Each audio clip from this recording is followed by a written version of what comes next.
The city of Toronto is the capital city of Ontario with a recorded population of over 2 million people. It is the most populated city in all of Canada and the fourth most populated city in the United States. Toronto is also recognized as one of the most multicultural and cosmopolitan cities in the world. And I'm sure most of you guys are familiar with the joke about how friendly Canadians can be, but in this video, we're going to be taking a look at one of Canada's most deadliest gang beefs that stems all the way back to the early 2000s.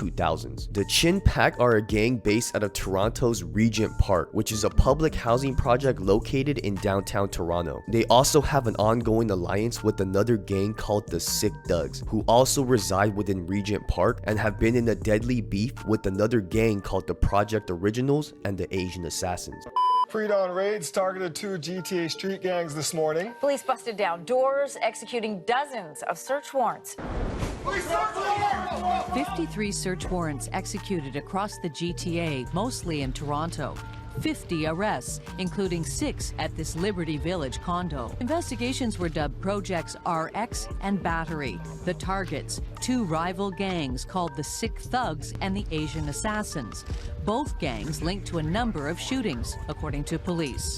The Asian Assassins are located in the Alexandra Park area, which is only about a 10-minute drive from Regent Park. The Asian Assassins and the Chin Pack have been getting busy in the streets since the year 2011. Although the origins of the beef are up for speculation, the beef is rumored to have stemmed from jailhouse fights and has since escalated to bodies being dropped in the streets of Toronto. But before we get into the video, don't forget to get at me on Instagram if you want me to cover anything in specific. I also have a PO box address where you can send me stuff to promote, so if that interests you in any way, go ahead and message me on IG. I'll go ahead and get you that PO box address. I also just started my Discord server and we've built quite the community, and shout out to everybody that has joined so far, and I actually wanted to give them an actual shout out. I just wanted to tap into the Discord really quick, just give you guys a quick idea of what we got going on here. So yeah, we got a couple chat rooms. We got the general chat. We got a total of 11 people online right now. Shout out to Hustling, Adrian, Chase Vegas, Daz, Guacamole, Juicy, Mrak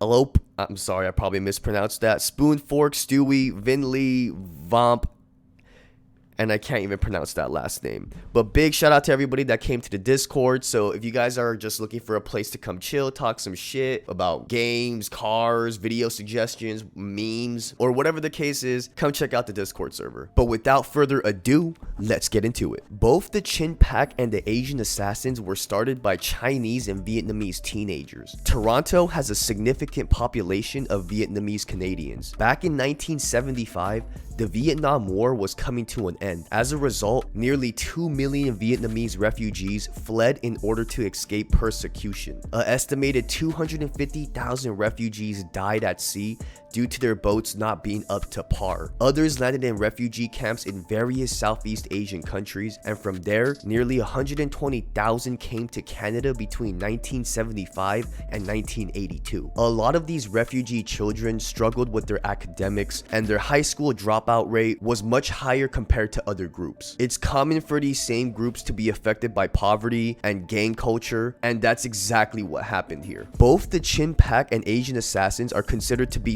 street level thugs, but they have ties to the triads, and for this reason, both gangs are known to push a lot of firearms and a lot of narcotics in their area. But aside from these plays, both of these gangs have been involved in a gang war that is arguably one of the deadliest gang beefs the city of Toronto has ever seen. Michael Wen, the alleged former leader of the Asian Assassins, was targeted and gunned down at the Yorkdale shopping center by 3 individuals that pulled up in a silver Chevy Malibu hatchback in March of 2014. Michael and his homie were leaving the Yorkdale Mall after shopping, and as Michael attempted to get into his vehicle, 3 males began to open fire on Michael and his homie. Michael was wounded and attempted to flee, but was chased down, and the attackers put several more bullets into him, making sure he was dead before taking off. But this killing isn't the only killing that made headlines. This is not a random killing, it is targeted. Noel's own father was the victim of a violent attack on March 25th, 2014. He was shot multiple times after he opened the front door of his Symington Avenue home. The suspects fled in a dark-colored minivan. His wife and another family member, police never named at the time, were home.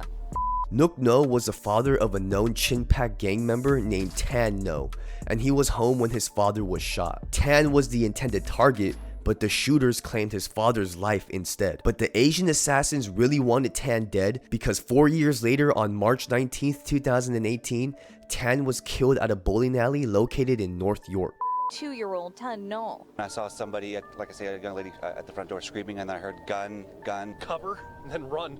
Run like hell. Investigators believe the bullets were meant for No. The suspects fled in a dark-colored vehicle. Court documents obtained by Global News suggest No was involved with organized crime.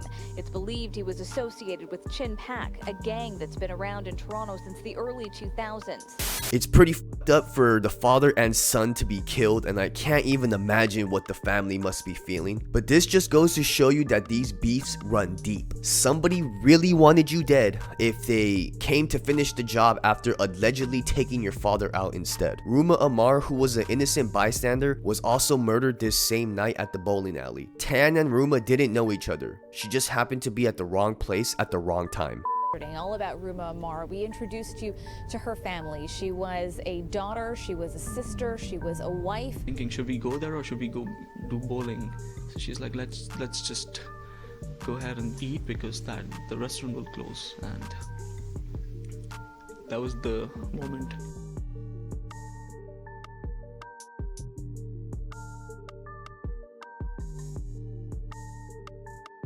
On January 8th, 2014, Premier Huang, aka Primo, was shot and killed alongside his girlfriend Brenda P. outside of a townhouse complex in the Richmond Hills area. Primo was a member of the Asian Assassins, and he was well known in his section. A rapper that goes by the name Vanhueli Stacks from Project Officials had a close relationship with Primo. They allegedly made a lot of money together and pissed off a lot of people in the process, so one can only speculate how that happened. Primo and Vanhueli definitely had some money plays going on. Vanhueli Stacks also has a whole song dedicated to Primo called Primo Gang, so you can tell they were quite close. Primo gang, ay, Primo gang, Primo gang, ay. Primo gang, ay, Primo gang, Primo gang, ay. We the wave, we the wave, we the wave, wave. 9 million on me every.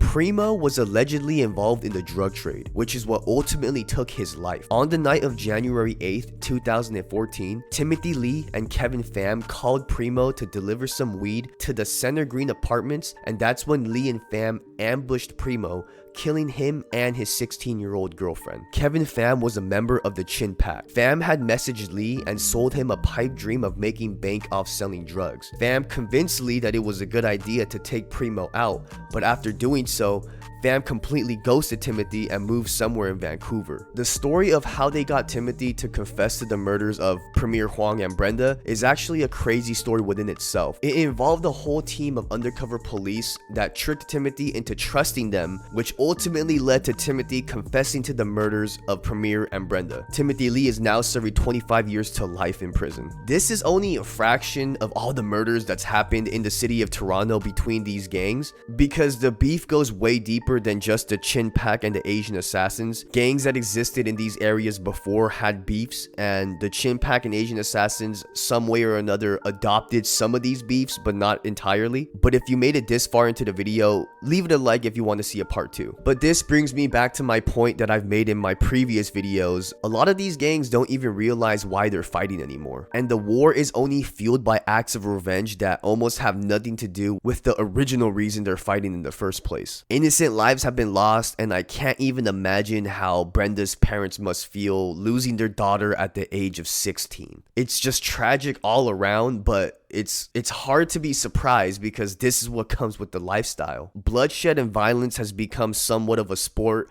and social media is just how they keep score. But let me know what you guys think in the comment sections below. But until next time, I'll be seeing you guys later. Peace.